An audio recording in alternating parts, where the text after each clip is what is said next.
me, they're going to introduce their names, and then the same basic rules applies, and we'll start our debate. So from I'll start my speech in 3, 2, 1.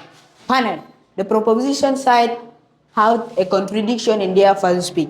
What did they tell you? They talked about misinformation. And if you're talking about misinformation, if the information is going to be messed up, why should we have to teach about SPLA liberation struggle? They had a contradiction in their speech, of which they were saying that the SPLA was having unity. Which unity? Unity comes in when you are now united. And why were they having things such as at Labara in this side here? That one, a man and a woman, when they get them inside, the man will be said at Labara, the man should come out, then another man goes and sleep with your wife. How would that be effective? Are those the things that you're saying that we should teach to children? No. Now, this is a world that does not hold accountable to the existing problem in the status quo. Why? They do not have a vision and a mission. Expect 3 things in my speech. First, I would be tackling 2 points of clashes. Second, I would engage with what they say. And third, I would weigh the debate.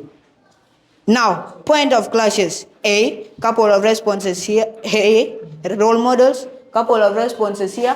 Why should we have to be focused on role models, yet we have not solved our current status? What is our current status? This is the things that are happening now, like what happened recently, yesterday in Warab State. Warab State and Unity State were announced as the state of emergency. Why? Those are tribal conflicts and communal conflicts, because when we teach the SPLA liberation struggle, we shall add more fire on the existing fire because it is going to be problematic. To engage with what they say, this is a wall that does not understand, not know where they are going, where they're standing, and where they're coming from. They say that building of children. When we resort to teach children about SPLA liberation struggle, what do you think will come to their mind? They will be saying that this guy was killed by these people, so I have to revenge. I have to revenge my great-parents. So that is creating another conflict between us and our enemies. They also talked about patriotism. How will patriotism be if we teach about the SPLA liberation struggle? Because we know that we have 64 tribes, and other tribes during that time, they were having conflicts. When we teach them and we go deep into the history, it will give us some tribes that have been having communal conflict that will bring it to their mind and stick that we were having this with this, so we have to create another conflict because we are children. They also talked about, did the SPLA liberate by corruption and communal conflict? So, if they have not liberated with communal conflicts and corruption, and why are they still here? Why are they still here? These things would have finished the time when they were in the bush. These things of corruption, tribal lines, and communal conflict. I may take your point. Do you think that the peace between South Sudan and Sudan was made in 2005? If the peace was made, okay.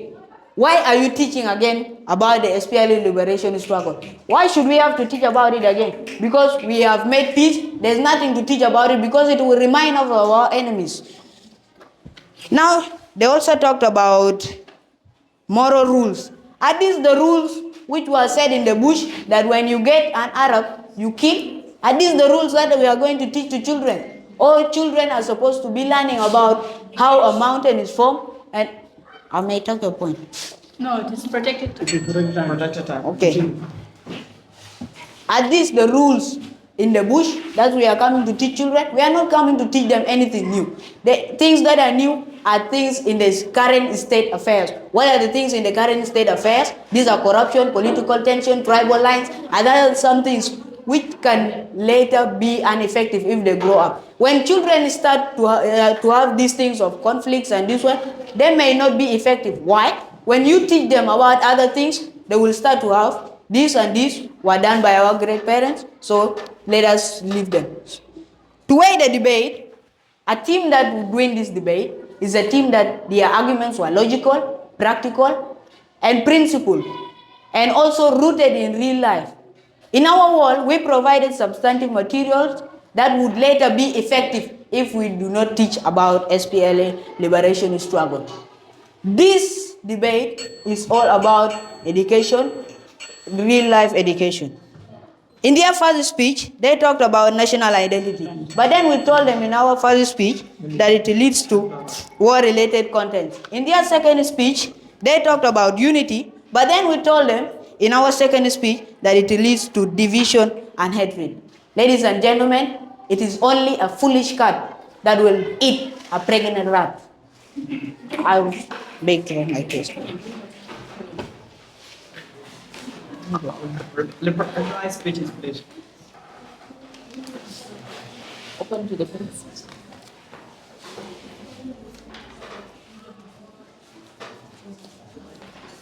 Yeah, open one.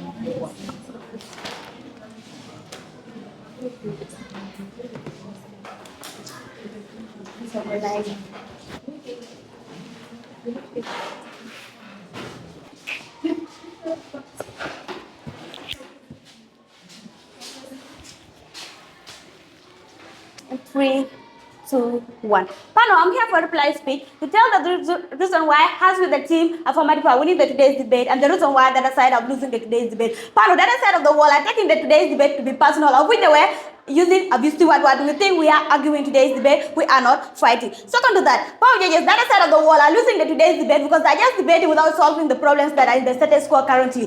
One, we tell them we have loss of natural memory. Two, we tell them that we have misinformation, that people can get misinformation about the things of SPLA. We have to teach children. They fail to come up with a solution. It means they are losing. Two, power judges, we also say that missed opportunity to teach values. Also, children are going to miss opportunities of teaching them about the things of SPLA. They fail to come up with solutions. Second to that, power judges, we ask them a lot of questions, but they fail to answer.